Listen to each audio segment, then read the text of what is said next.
नमस्कार। आज हम बात करने जा रहे हैं उस कहानी की कि कैसे मुट्ठी भर अंग्रेज व्यापारी जो हिंदुस्तान में सिर्फ तिजारत करने आए थे, देखते ही देखते बंगाल के और फिर पूरे भारत के मालिक बन बैठे। जी हाँ। और हमारे पास कुछ ऐतिहासिक नोट्स हैं जो उस दौर के नवाबों, लड़ाइयों और संधियों की परतें खोलते हैं। तो आज हमारा मिशन ये समझना है कि ये बदलाव हुआ कैसे, वो कौन से निर्णायक मोड़ थे, कौन सी साजिशें थीं और कौन सी लड़ाइयाँ थीं जिन्होंने एक ट्रेडिंग कंपनी को एक साम्राज्य में बदल दिया। बिल्कुल। और इसकी शुरुआत करते हैं एक बहुत ही दिलचस्प तुलना से। बंगाल के एक नवाब थे अलीवर्दी खां। उन्होंने यूरोपियों के बारे में कहा था कि ये मधुमक्खियों की तरह हैं। हाँ, ये बहुत मशहूर कहावत है। अगर इन्हें छेड़ोगे नहीं तो ये शहद देंगी, लेकिन अगर इन्हें जरा भी छेड़ा तो ये काट काट कर मार डालेंगी। और आने वाले कुछ दशकों में बंगाल ने इस बात को सच होते हुए देखा भी। सल्तनत के कमजोर होने के दौर में बंगाल का सूबा अमीर था और दिल्ली की पकड़ वो ढीली पड़ रही थी। सही बात है। यही एंट्री होती है मुर्शिद कुली खां की, जो मुगल बादशाह द्वारा नियुक्त बंगाल के आखिरी स्वतंत्र गवर्नर थे। हाँ, और ये अपने आप में एक बहुत बड़ा संकेत था। एक स्वतंत्र रूप से नियुक्त गवर्नर होना ये दिखाता है कि मुगल केंद्रीय सत्ता कितनी कमजोर हो चुकी थी। उन्होंने आते ही अपनी राजधानी ढाका से हटाई और मकसूदाबाद में बसाई, जिसका नाम उन्होंने रखा मुर्शिदाबाद। अच्छा, तो ये राजधानी बदलना सिर्फ एक जगह बदलना नहीं था? नहीं, बिल्कुल नहीं। ये एक तरह से दिल्ली से अपनी दूरी बनाने का, अपनी स्वतंत्रता जताने का एक तरीका था कि अब बंगाल के फैसले बंगाल में ही होंगे। नोट्स में एक इजारा व्यवस्था का भी जिक्र है जो उन्होंने शुरू की थी। ये क्या चीज थी? हाँ, और ये इजारा व्यवस्था बड़ी सीधी सी चीज थी। इसे आप एक तरह की नीलामी समझ सकते हैं। सरकार कहती थी कि इस इलाके से हमें इतना टैक्स चाहिए, अब कौन सबसे ज्यादा बोली लगाकर ये टैक्स वसूलने का ठेका लेगा। मतलब एक टैक्स फार्मिंग सिस्टम। बिल्कुल। जो सबसे ऊंची बोली लगाता उसे जमीन से लगान वसूलने का अधिकार मिल जाता था। इससे नवाब का खजाना तो तेजी से भरता था, पर इसका बोझ अक्सर किसानों पर बहुत ज्यादा बढ़ जाता था। समझ गई। तो मुर्शिद कुली खां के बाद आए अलीवर्दी खां, जिनकी मधुमक्खी वाली बात हमने सुनी, और उनके बाद गद्दी पर बैठा उनका नाती, एक नौजवान नवाब सिराजुद्दौला। और यहाँ से अंग्रेजों और नवाब के बीच टकराव की जमीन तैयार होनी शुरू हो जाती है। और सिराजुद्दौला का नाम आते ही एक घटना का जिक्र जरूर होता है। ब्लैक होल की त्रासदी। हाँ, ब्लैक होल की त्रासदी। 20 जून 1756 की ये घटना। बताया जाता है कि नवाब ने 146 अंग्रेज बंदियों को कलकत्ता के फोर्ट विलियम की एक बहुत छोटी सी कोठरी में ठूंस दिया था, जिसका साइज था महज 18 फीट गुणा 14 फीट। और अगली सुबह जब दरवाजा खुला तो कहते हैं कि सिर्फ 23 लोग जिंदा बचे थे। लेकिन यही कहानी में एक बहुत बड़ा पेच है। ये पूरी कहानी हमें एक ही सोर्स से पता चलती है, J.Z. हॉलवेल, जो खुद उन जिंदा बचे लोगों में से एक था। सिर्फ एक ही सोर्स से? हाँ। और दिलचस्प बात यह है कि उस दौर के एक नामी भारतीय इतिहासकार गुलाम हुसैन, जिन्होंने अपनी किताब सियारुल मुत्खरीन में उस समय का पूरा ब्यौरा लिखा है, वो इस घटना का कहीं जिक्र तक नहीं करते। एक मिनट, मतलब हो सकता है कि ये घटना हुई ही ना हो, या इसे बहुत बढ़ा चढ़ाकर बताया गया हो। बिल्कुल। ज्यादातर इतिहासकार आज यही मानते हैं। ये मुमकिन है कि कुछ कैदियों की मौत दम घुटने से हुई हो, पर ये जो आंकड़े हैं, 146 लोग और उनमें से 123 का मर जाना, ये अविश्वसनीय लगते हैं। तो फिर ये कहानी इतनी मशहूर क्यों हुई? क्योंकि ईस्ट इंडिया कंपनी के लिए ये एक प्रोपेगेंडा टूल बन गई।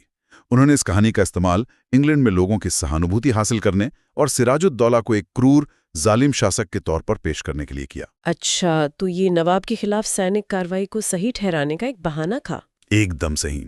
और इस सैनिक कार्रवाई को अंजाम देने के लिए मद्रास से एक खास आदमी को बुलाया गया। वो शख्स जिसने कंपनी की किस्मत और हिंदुस्तान का नक्शा दोनों हमेशा के लिए बदल दिए, रॉबर्ट क्लाइव। हाँ, रॉबर्ट क्लाइव एक क्लर्क से कमांडर बना, एक बहुत ही महत्वाकांक्षी और शातिर रणनीतिकार। क्लाइव जब बंगाल पहुंचा तो उसका इरादा साफ था, नवाब को सबक सिखाना और कंपनी का दबदबा कायम करना। और इसी का नतीजा था 23 जून 1757 को हुआ प्लासी का युद्ध, भागीरथी नदी के किनारे। हम सबने किताबों में पढ़ा है कि इस लड़ाई में क्लाइव ने सिराजुद्दौला को हरा दिया और भारत में ब्रिटिश राज की नींव रखी। पर सवाल यही है, क्या ये वाकई एक लड़ाई थी? आप ऐसा क्यों कह रहे हैं? इसे एक लड़ाई कहना शायद गलत होगा। ये एक लड़ाई से कहीं ज्यादा एक सौदा था, एक साजिश थी जो युद्ध के मैदान पर बस अंजाम दी गई। मतलब धोखा? बिल्कुल। कंपनी की असली जीत तोप या तलवार से नहीं, बल्कि नवाब के अपने ही लोगों को खरीदने से हुई थी। क्लाइव ने सिराजुद्दौला के सेनापति मीर जाफर और राय दुर्लभ जैसे बड़े अधिकारियों को नवाब बनाने का लालच देकर अपनी तरफ कर लिया था। इसका मतलब जब लड़ाई शुरू हुई तो नवाब की सेना का एक बड़ा हिस्सा लड़ा ही नहीं। वो बस खड़े तमाशा देखते रहे। नवाब के कुछ वफादार सैनिक ही लड़े और मारे गए। सिराजुद्दौला को जब धोखे का एहसास हुआ तो वो मैदान छोड़कर भागा, लेकिन बाद में उसे पकड़कर मार दिया गया। तो प्लासी असल में एक सैन्य जीत नहीं थी। नहीं, वो एक कूटनीतिक जीत थी। अंग्रेज सिर्फ जंग नहीं जीते थे, उन्होंने बंगाल का भविष्य खरीद लिया था। वो अब सिर्फ व्यापारी नहीं थे, वो किंग मेकर बन गए थे। और रॉबर्ट क्लाइव के बारे में भी बड़ी विरोधाभासी बातें कही जाती हैं। एक तरफ तो ब्रिटेन के नेता विलियम पिच ने उसे स्वर्ग से उत्पन्न सेनानायक यानी अ हेवन बॉर्न जनरल कहा जी, और दूसरी तरफ हमारे नोट्स कहते हैं कि क्लाइव ने बंगाल में एक लुटेरा राज्य की स्थापना की। ये दोनों बातें एक ही आदमी के लिए कैसे सच हो सकती हैं? यही विरोधाभास तो ईस्ट इंडिया कंपनी के चरित्र को दिखाता है। क्लाइव एक शानदार मिलिट्री कमांडर और डिप्लोमेट था, इसमें कोई शक नहीं।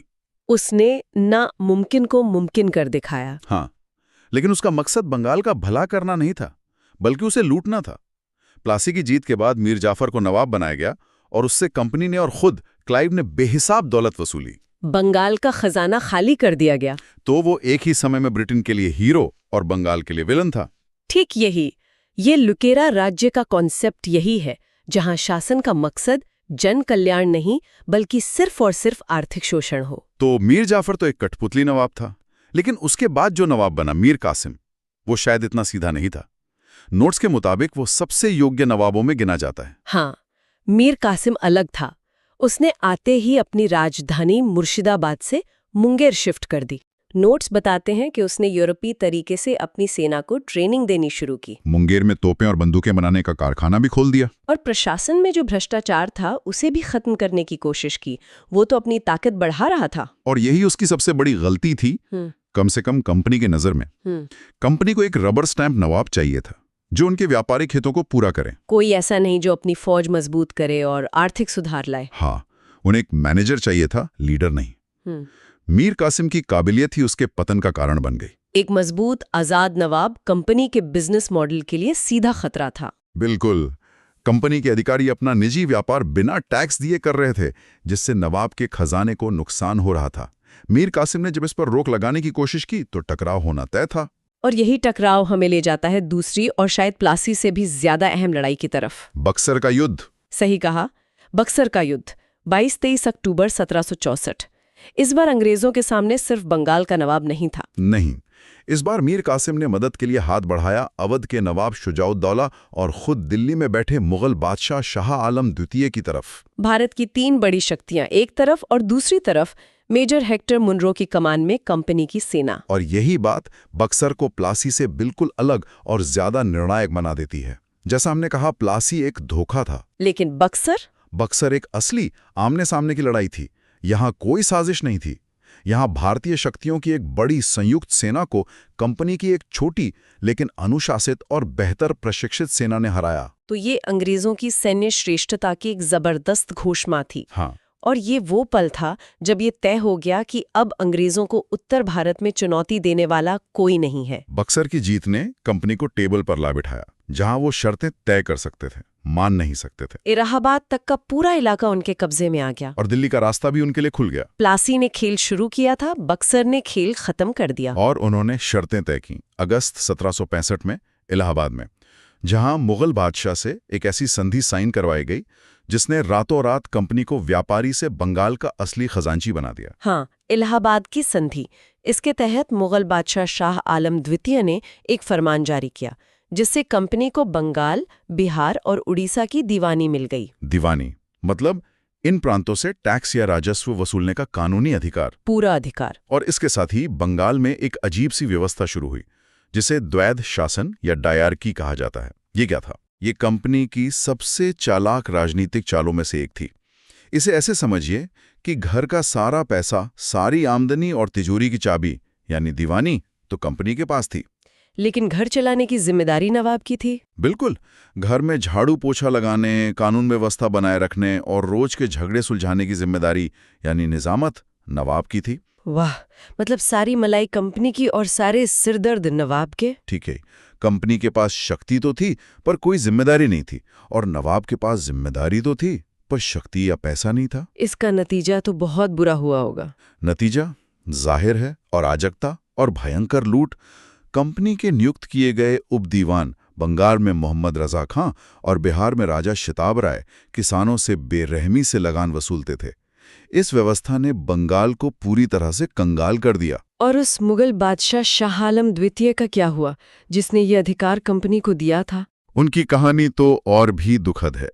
वो नाम के बादशाह रह गए थे, उनका पूरा जीवन आपदाओं से भरा रहा, यहाँ तक कि बाद में उन्हें अंधा भी कर दिया गया। ओह।